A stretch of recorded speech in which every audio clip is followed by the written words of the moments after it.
네, 안녕하세요. 저희는 데이터 문제 해결 및 실습 구조 김민채, 유민지고요. 저희는 멀티 클래스 프리딕션 오브 오베시티 리스크라는 비만 위험도 예측 경진 대회를 진행한 것을 발표를 하도록 하겠습니다. 우선 목차부터 설명드리면 경진 대회 소개, 그리고 간단한 EDA, 성능 개선 1, 피처 엔지니어링, 성능 개선 2, 모델링, 성능 개선 3, 하이퍼 파라미터 튜닝, 그리고 최종 결과를 말씀드리도록 하겠습니다. 중간 발표 요약을 간단하게 해드리겠습니다. 경진 대회명은 앞서 말씀드렸듯이 멀티 클래스 프리딕션 오브 오베시티 리스크고요. 이제 미션은 비만 위험도를 예측하는 것인데 타겟 값이 7개의 클래스로 분류가 돼 있어서 이제 이거를 맞추는 미션이었습니다. 문제 유형은 7개의 클래스를 맞추는 다중 분류였고 평가 지표는 정확도를 사용했습니다. 참가 팀 수는 3,589팀이었습니다. 네, 다음은 EDA 설명드리겠습니다. EDA는 앞서 중간 발표 때 설명을 한번 해드렸기 때문에 간단하게 진행을 할 거고요. 데이터 둘러보기, 피처 요약표 만들기, 데이터 시각화, 분석 정리를 간단하게 넘어가도록 하겠습니다. 데이터 불러오기는 앞서 보여드렸듯이 트레인 불러오고 테스트 불러오고 그리고 이 테스트와 트레인 셋의 컬럼 차이를 확인해 봤습니다. 트레인에만 타겟 값이 있었고 나머지 열들은 동일했기 때문에 그대로 넘어가도록 하겠습니다. 또 타겟 값은 그 저체중, 정상체중, 과체중 1, 2, 비만 타입 1, 2, 3으로 모두 7단계가 있었고요. 수치형 데이터, 이질형 데이터, 명목형 데이터 이렇게 나뉘어져 있는 것을 확인해 봤습니다. 각각의 열에 대한 설명은 앞서 중간 발표 때 했기 때문에 빠르게 넘어가도록 하겠습니다. 네, 다음은 타겟 값 분포 확인인데요. 위에 코드를 이용해서 타겟 값의 분포를 확인했습니다. 그래프에서 보시다시피 비만 타입 3, 비만 타입 2, 정상 체중, 그리고 비만 타입 1, 저체중, 그리고 과체중 타입 2, 과체중 타입 1 순서로 많았습니다. 대체적으로 고른 분포를 보였습니다. 이진영 피처 분포에서는 어, 젠더, 성별열만 고른 분포를 보이고 가족력, 흡연 여부, 그리고 음식물 섭취 모니터링 여부는 모두 불균형한 분포를 보였습니다. 또한 그리고 패밀리 스토리와 타겟값 사이의 분포를 한번 확인해 봤는데 가족력이 이제 없는 경우의 값의 타겟값 분포를 보면은 저체중과 정상 체중이 좀 많았고 이제 가족력이 있는 값의 타겟값 분포를 보면은 저체중이 정상 체중에 비해 비만도 비율이 좀 높았습니다. 명목형 피처 분포에서는 이제 CAEC와 CALC 같은 경우는 모두 sometimes가 제일 높았고 Mtrans는 Public Transportation이 제일 높았습니다. 수치형 변수는 피처 분포를 이제 시각화해봤는데 에이지나 하이트, 웨이트 같은 변수들은 대체로 정규 분포에 가까운 형태를 띠고 있었고 빈도수를 나타내는 것들은 이제 조금 다른 분포를 보였습니다.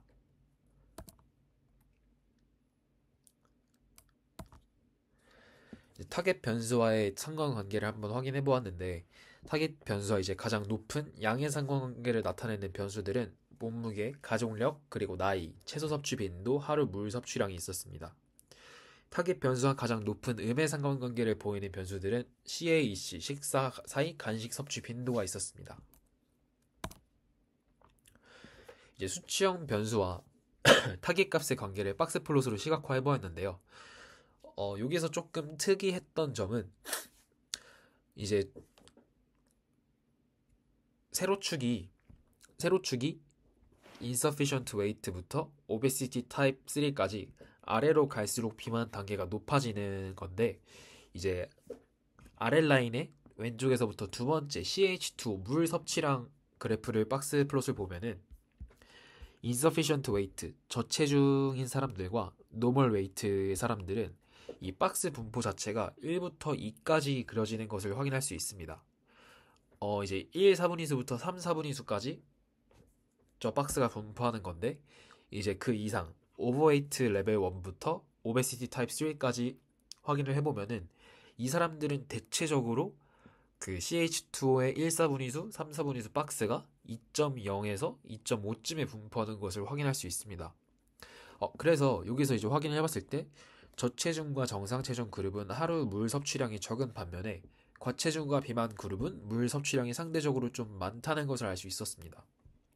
그래서 물 섭취량인 비만 수준과 좀 관련된 중요한 변수로 작용할 가능성이 있다고 생각을 했습니다. 네, 다음 체중별 타깃값 박스 플롯을 한번 저희가 확인을 해보았는데요. 이전 슬라이드와 같이 확인을 해보면은 세로축이 이제 점점 증가하는 비만도가 증가하는 단계로 작성을 해두었습니다.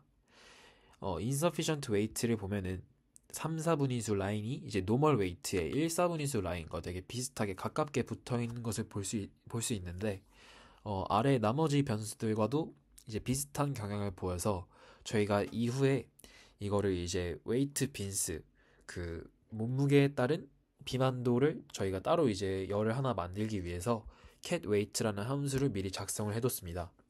이 함수에서는 이제 이 비만도 타입에 따라서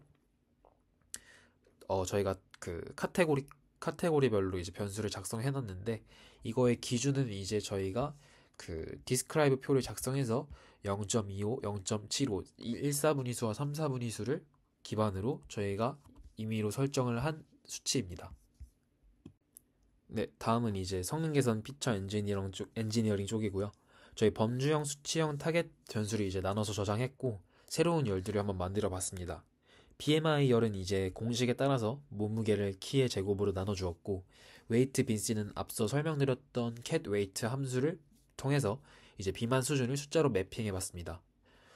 그리고 포텐셜 오버웨이트는 하루 물 섭취량에 따른 잠재적 과체중 여부를 이진 변수로 생성했고요.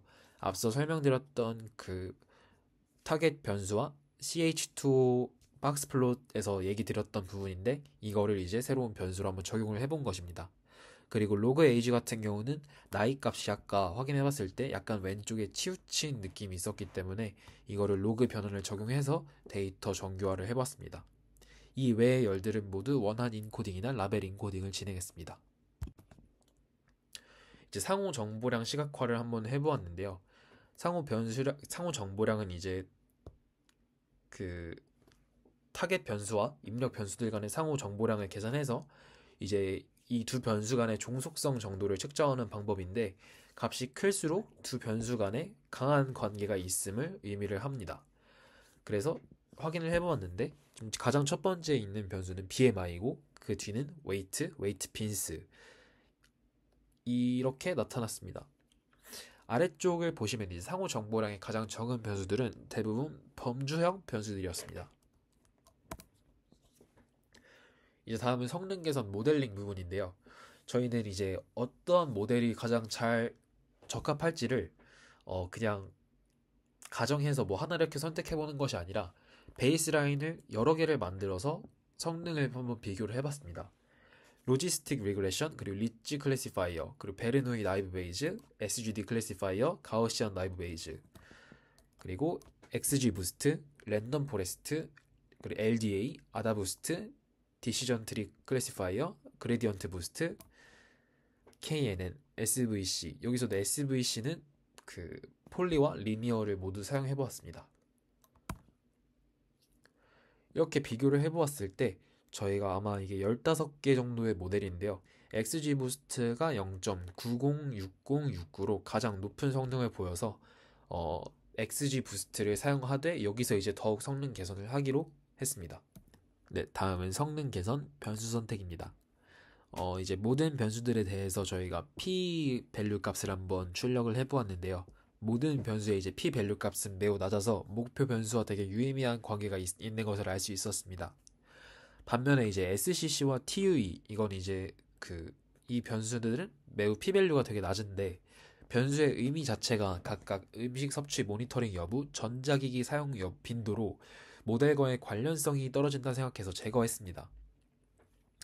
그리고 이제 가장 아래쪽을 보시면 포텐셜 오버웨이트와 스모크 변수가 있는데요.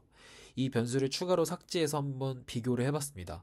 그랬을 때 이제 최종적으로는 SCC와 TUE만 제거한 모델이 더 높은 성능을 보여서 SCC와 TUE만 제거한 모델을 사용하기로 했습니다. 이제 그리드 서치를 통한 최적 파라미터 출력을 진행해 보았는데요. XG 부스트 모델에 대해서 이제 그리드 서치를 객체를 생성해서 최적 파라미터를 탐색한 결과는 아래와 같았습니다. 이제 학습률은 0.159, 개별 트리의 최대 깊이는 5, 생성할 트리 개수는 200, L2 정규와 강도는 6, 서브 샘플 비율은 0.84. 그리고 이제 추가적으로 다중 클래스 분류를 위한 옵션 중에 멀티는 소프트 프롭을 사용해서 각 클래스에 대한 예측 클래스 번호를 반원하도록 했습니다. 두 번째 XG 부스트 모델에서 검증 셋에 대한 정확도가 약 0.9123으로 첫 번째 모델보다 약 0.0024 높은 성능을 보였습니다. 최종 결과를 말씀드리겠습니다. 저희는 이제 퍼블릭과 프라이빗 따로따로 이제 한번 순위를 매겨 보았는데요. 프라이빗에서는 최고점이 0.91157, 퍼블릭에서는 0.92341이 최고 점수였습니다. 저희 점수는 최종 결과는 이제 보시다시피 프라이빗은 0.90372, 퍼블릭은 0.91076이었고 퍼블릭에서는 평균 471등 정도 올랐고 프라이빗에서는 평균 403.5등 상승한 것을 확인할 수 있었습니다. 네, 감사합니다.